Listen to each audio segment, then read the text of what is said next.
Di tengah gurun tandus Peru, yang luasnya mencapai 450 km persegi, terhampar sebuah galeri seni raksasa yang membingungkan dunia selama hampir seabad. Ini adalah garis Nazca. Ada gambar laba-laba, monyet, hingga burung kolibri yang ukurannya bahkan jauh lebih besar dari lapangan sepak bola. Ada juga garis-garis lurus yang memanjang hingga puluhan kilometer, membelah bukit dan lembah dengan presisi yang menantang akal. Masalahnya, gambar-gambar luar biasa ini dibuat sekitar 2000 tahun yang lalu, jauh sebelum penemuan pesawat terbang. Jika kita berdiri di atas tanah, garis-garis ini hanya terlihat seperti parit dangkal biasa. Tapi, jika Anda naik ke angkasa, barulah bentuk aslinya terlihat sempurna, seolah dirancang khusus untuk dilihat dari orbit. Pertanyaannya sederhana tapi mengerikan. Untuk siapa orang Nazca menggambar semua ini, jika mereka sendiri tidak bisa terbang untuk melihatnya?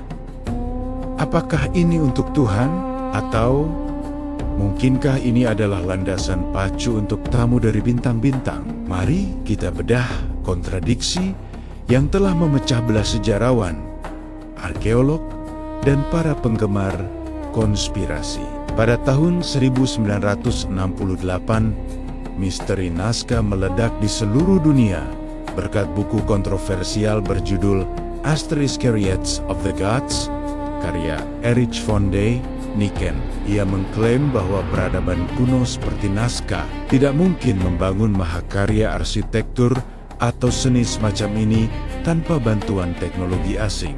Däniken menyoroti beberapa geoglif yang menurutnya adalah bukti tak terbantahkan. Pertama, dia menyebutnya the runways atau landasan pacu.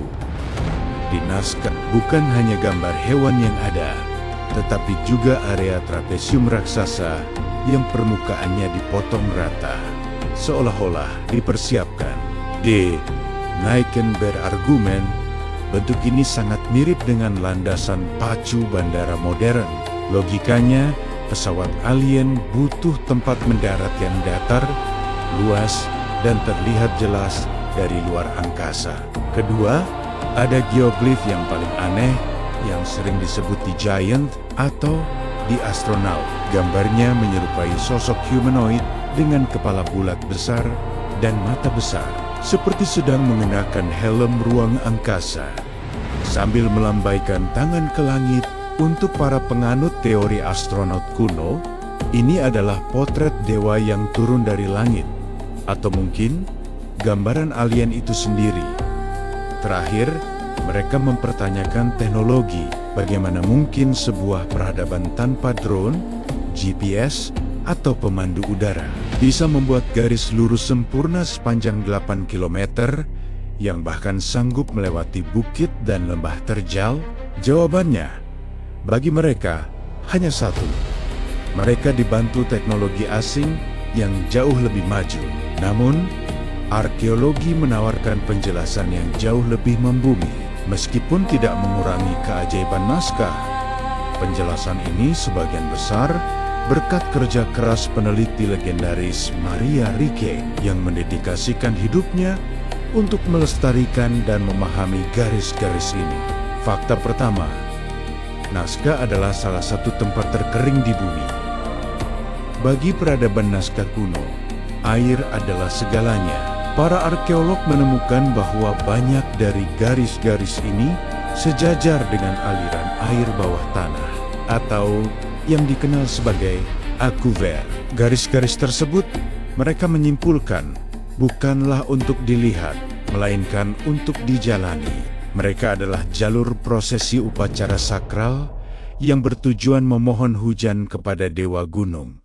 Sebuah ritual yang dikenal sebagai hydrocult. Gambar hewan seperti lobelaba dan burung kolibri mungkin adalah simbol kesuburan dan air yang mereka harapkan. Ini adalah surat doa raksasa yang ditujukan kepada langit. Lalu, bagaimana cara pembuatannya? Apakah benar butuh laser? Jawabannya, tidak. Permukaan gurun naskah tertutup lapisan tipis kerikil berwarna coklat kemerahan karena oksidasi besi.